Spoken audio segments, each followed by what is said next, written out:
بسم اللہ الرحمن الرحیم، السلام علیکم ورحمۃ اللہ وبرکاتہ۔ آج کی ویڈیو کے اندر ہم یہ پڑھیں گے کہ یہ نون قطنی کیا ہوتا ہے۔ دیکھیں، آپ نے قرآن کریم کے اندر بھی کئی جگہ پہ پڑھا ہوگا، جیسے کہ ویل لکل ہمزۃ لمزۃ الذی، یہ بیچ میں نون آ گیا۔ قل هو اللہ احد اللہ الصمد، بیچ میں نون آ گیا۔ اسی طرح قرآن کریم کے اندر ہے خبیثۃ نجتثت، بیچ میں کیا آ گیا؟ نون آ گیا۔ اسی طرح ہم کبھی کبھار درود شریف پڑھتے ہیں، ہم کیا پڑھتے ہیں؟ محمدین المصطفیٰ، اب بیچ میں کیا آ جاتا ہے؟ نون آ جاتا ہے۔ اللہم صلی علی محمدین النبی الامی، بیچ میں کیا آ گیا؟ نون آ گیا۔ تو کہنے کا مقصد یہ ہے کہ بیچ کے اندر بعض اوقات ایک چھوٹا سا نون لکھا جاتا ہے، اس نون کو نون قطنی کہتے ہیں۔ لیکن سوال یہ ہے کہ بھئی یہ نون کب آئے گا؟ جب نون آئے گا تو ہم کس طرح پڑھیں گے اس کو؟ صحیح، یہ باتیں ذہن کے اندر آتی ہیں۔ تو آج کی ویڈیو کے اندر اس چیز کو سمجھتے ہیں۔ اب یہ میں نے آپ کے سامنے دو مثالیں لکھی ہیں۔ جو پہلی والی مثال ہے جاءنی زید العالم، طلبہ اس طرح پڑھتے ہیں جاءنی زید العالم، یہ پڑھنا غلط ہے۔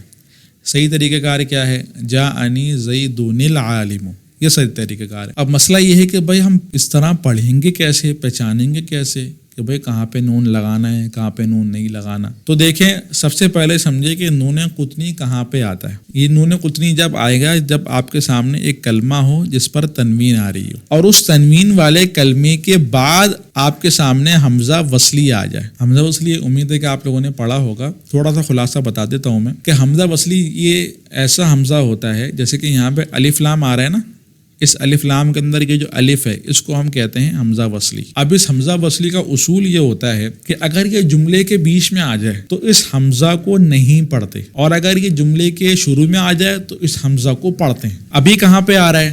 ابھی بیچ میں آ رہا ہے۔ زید یعنی کہ جملہ ہے نا پورا، جاءنی زید العالم، بیچ میں حمزہ آ رہا ہے، تو اب اس حمزہ کو ہم نہیں پڑھیں گے۔ صحیح، جب نہیں پڑھیں گے تو میں سمجھانے کے لیے یہاں سے حمزہ کو مٹا دیتا ہوں، سمجھانے کے لیے مٹا رہا ہوں۔ ویسے لکھنے میں تو یعنی کہ لکھا تو جائے گا، لیکن میں سمجھانے کے لیے خالی مٹا رہا ہوں تاکہ آپ کو سمجھ میں آ جائے۔ اب جیسے کہ میں نے یہاں پہ حمزہ کو مٹا دیا، اب یہ حمزہ مٹ گیا۔ صحیح، حمزہ وصلی کیونکہ درمیان میں آتا تو پڑھنے میں نہیں آتا، تو میں نے سمجھانے کے لیے مٹا دیا۔ اب بات آتی ہے تنوین کی۔ تنوین کسے کہتے ہیں؟ تنوین میں اصل کہتے ہیں کہ تنوین ہوتا ہے نون ساکن۔ اس کو مثال سے سمجھیں۔ مثال کے طور پہ یہ زیدن کلمہ ہے، اس کو آپ کیا پڑھ لیں؟ زیدن۔ اس کلمے کو اگر میں اس طرح لکھ دوں، اب کیا پڑھ لیں؟ زیدن۔ تنوین کے ساتھ پڑھیں گے تو بھی زیدن ہے، نون ساکن لگا دیں گے تو بھی زیدن ہے۔ تو گویا کہ تنوین اصل میں کیا ہوتی ہے؟ تنوین اصل میں نون ساکن ہوتی ہے۔ جو ہم پڑھ رہے ہیں زیدن، یہ آخر میں ہم چھوٹا سا نون پڑھ رہے ہیں، یہ نون ہی تنوین ہوتی ہے۔ تو تنوین اصل میں کیا ہوتی ہے؟ تنوین اصل میں نون ساکن ہوتی ہے۔ تو سمجھانے کے لیے اگر میں اس عبارت کو جاءنی زید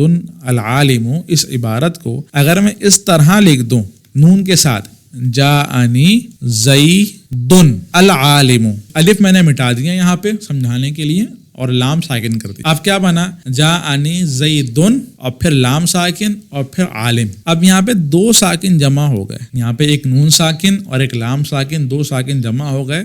تو جب دو ساکن جمع ہو جاتے ہیں، اصول یہ ہوتا ہے کہ پہلے ساکن کو کسرہ دے دیتے ہیں۔ تو یہاں پہ میں نے دو ساکن جمع تھے، جو پہلا ساکن تھا وہ نون تھا، تو میں نے نون کو کسرہ دے دیا، جاءنی زیدن العالم۔ اس طرح ہم پڑھیں گے، لکھیں گے ہم اسی طرح، چھوٹا سا یہاں پہ نون لکھ دیں گے اس طرح کا، لیکن پڑھیں گے کیا؟ جاءنی زیدن العالم۔ صحیح، اسی طرح ایک اور مثال نیچے لکھی ہے محمدن المصطفیٰ۔ اب اس کو کس طرح حل کریں گے؟ اسی طرح حل کریں گے۔ اب جیسے کہ میں نے یہاں پہ محمدن المصطفیٰ لکھ دیا۔ اب یہاں پہ جو ہے الف لام حمزہ وصلی ہے، درمیانے کلام میں آ رہا ہے تو پڑھنے میں نہیں آئے گا، تو میں نے یہاں سے حمزہ کو مٹا دیا۔ تنوین اصل میں نون ساکن ہوتی ہے، تو میں نے یہاں پہ گویا کہ نون ساکن چھوٹا سا لکھ دیا۔ اب کیا بنا یہ؟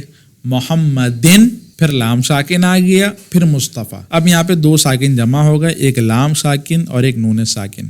جب دو ساکن جمع ہو تو کیا کرتے ہیں؟ پہلے ساکن کو کسرہ دیتے ہیں۔ یہاں میں نے پہلے ساکن کو کسرہ دیا، کیا پڑھیں گے؟